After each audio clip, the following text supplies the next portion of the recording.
El experimento ruso del sueño. Investigadores rusos, a finales de los 40, mantuvieron a 5 personas despiertas por 15 días, utilizando un estimulante basado en gas. Los tuvieron encerrados en un ambiente sellado para monitorear cuidadosamente el uso de oxígeno, de manera que el gas no los matase. Debido a las altas concentraciones de gas, esto fue antes de que existiera el circuito cerrado, por lo que tuvieron que usar micrófonos y ventanas con grosor de 5 pulgadas para observar a los sujetos. El cuarto estaba lleno de libros, cobijas para dormir, pero ninguna cama, agua corriente, baño y la suficiente cantidad de comida para que los 5 sobrevivieran por lo menos un mes. Los sujetos de prueba eran prisioneros políticos y de guerra, declarados enemigos del Estado durante la Segunda Guerra Mundial. Todo estuvo bien por los primeros 5 días. Los sujetos rara vez se quejaban después de que, falsamente, se les había prometido su libertad si aceptaban tomar parte de la prueba y no dormir por 30 días. Sus conversaciones y actividades fueron monitoreadas y los científicos notaron que conforme pasaba el tiempo, ellos hablaban sobre incidentes traumáticos de su pasado. Después de 5 días, se empezaron a quejar de las circunstancias y eventos que los llevaron a donde estaban, y empezaron a demostrar paranoia severa. Dejaron de hablarse entre ellos y comenzaron a murmurar de manera alterna en los micrófonos. De manera extraña, todos parecían creer que podían ganar la confianza de sus captores si traicionaban a sus camaradas. En un principio, se creyó que esto era un efecto del gas. Después de 9 días, el primero de ellos empezó a gritar. Corría por todo el cuarto gritando repetidamente, por 3 horas seguidas. Después, trató de continuar gritando, pero solo podía dar un grito ocasional. Los científicos postularon que físicamente se había destrozado las cuerdas vocales. La parte más sorprendente de este comportamiento fue cómo sus compañeros reaccionaron a esto, o mejor dicho, cómo no reaccionaron. Continuaron murmurando en los micrófonos, hasta que el segundo de los prisioneros comenzó a gritar. 2 de los prisioneros que no gritaban tomaron los libros y llenaron página tras página de sus propias heces, y de manera calmada los pusieron sobre la ventana del cuarto. Los gritos cesaron de repente, al igual que los murmullos de los micrófonos. Pasaron otros 3 días. Los investigadores checaban los micrófonos constantemente para asegurarse de que estos estaban trabajando, porque creían que era imposible no escuchar sonido con 5 personas dentro. El consumo de oxígeno indicaba que los 5 debían seguir vivos. De hecho, el consumo de oxígeno era el necesario para 5 personas que hacían ejercicio extenuante. En la mañana del 14º día, los investigadores hicieron algo que no debían hacer para llamar la atención de los prisioneros. Utilizaron el intercom dentro del cuarto, esperando provocar respuesta de los prisioneros, pues temían que estuvieran muertos o en estado vegetal. Anunciaron: abriremos el cuarto para probar los micrófonos. Aléjense de las puertas y acuéstense con las manos atrás en el piso, o se les disparará. Se le otorgará libertad a uno de ustedes si obedecen. Para su sorpresa, escucharon solo una frase con voz calmada.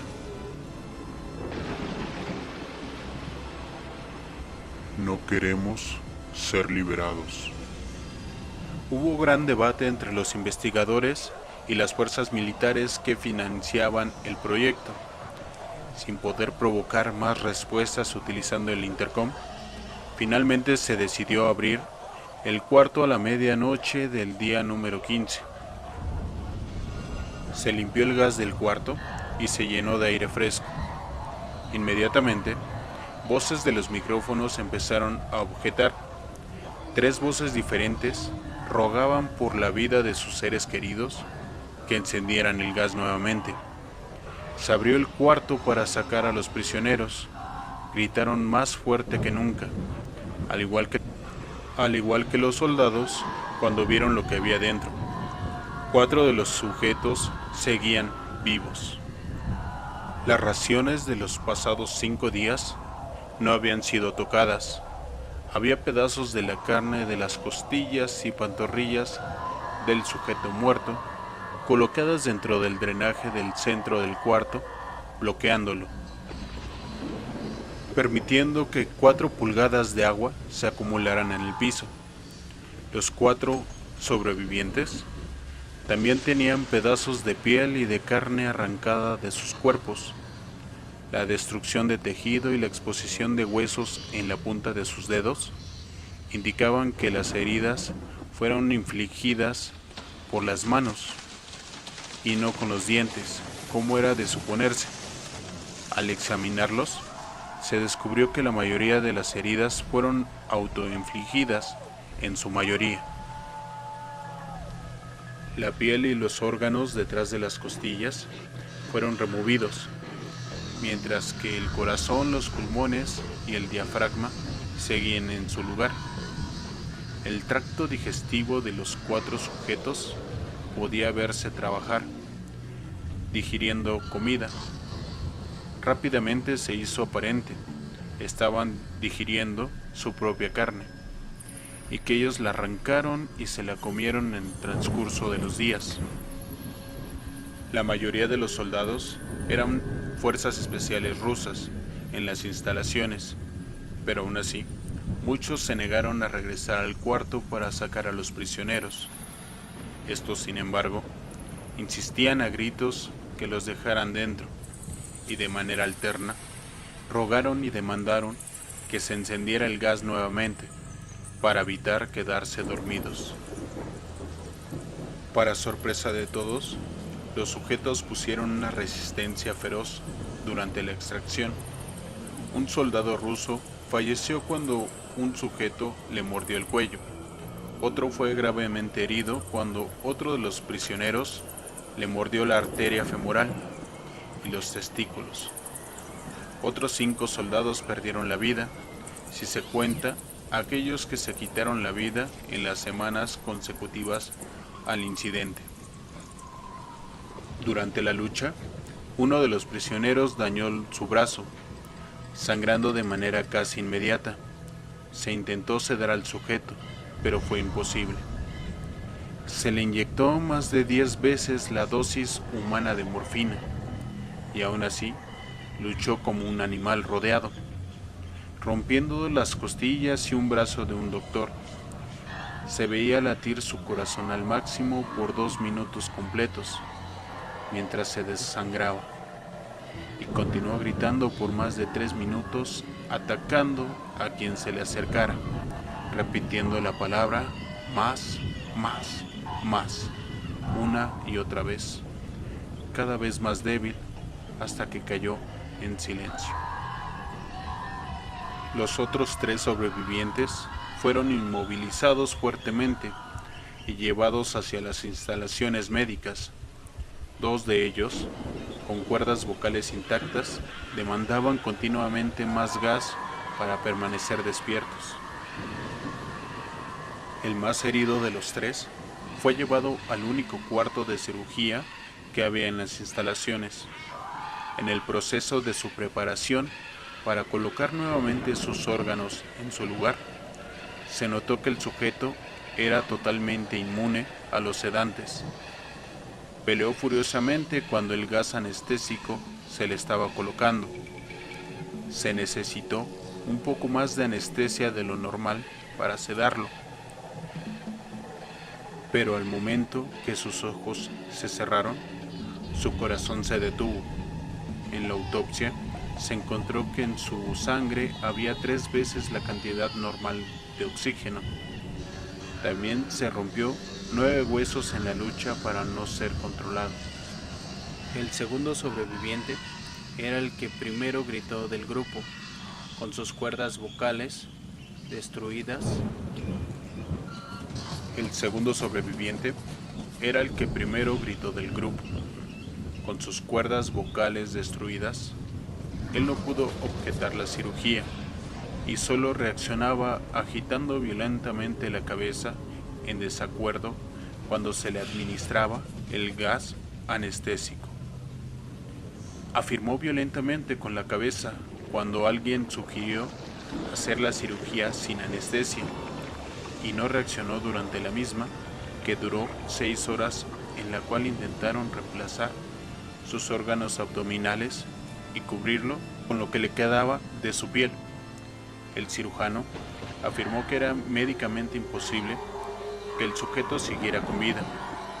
Una enfermera aterrada que ayudó en la cirugía comentó que la boca del paciente formaba una sonrisa cada vez que sus ojos se encontraban.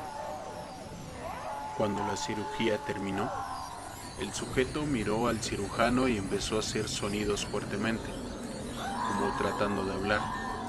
Asumiendo que esto era importante, el cirujano le entregó un papel y una pluma para que el paciente pudiera comunicarse. «Sigue cortando», escribió. Se le hizo la misma cirugía sin anestesia a los otros 2 sujetos. Se les tuvo que inyectar un paralítico, pues ellos reían constantemente y le era imposible realizar la operación al cirujano. Una vez paralizados, solo podían interactuar con sus ojos. En el momento en el que pudieron hablar nuevamente, exigieron una vez más el gas estimulante.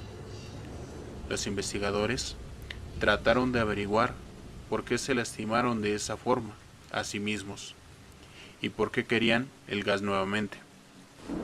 La única respuesta fue: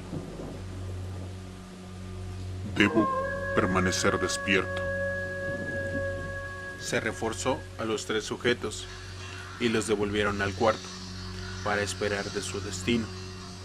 Los investigadores, enfrentando la furia de sus benefactores militares por haber fallado en las metas del proyecto, consideraron dar eutanasia a los prisioneros. El comandante, un ex KGB, vio potencial en el proyecto y en su lugar decidió ver qué pasaría si ponían el gas nuevamente.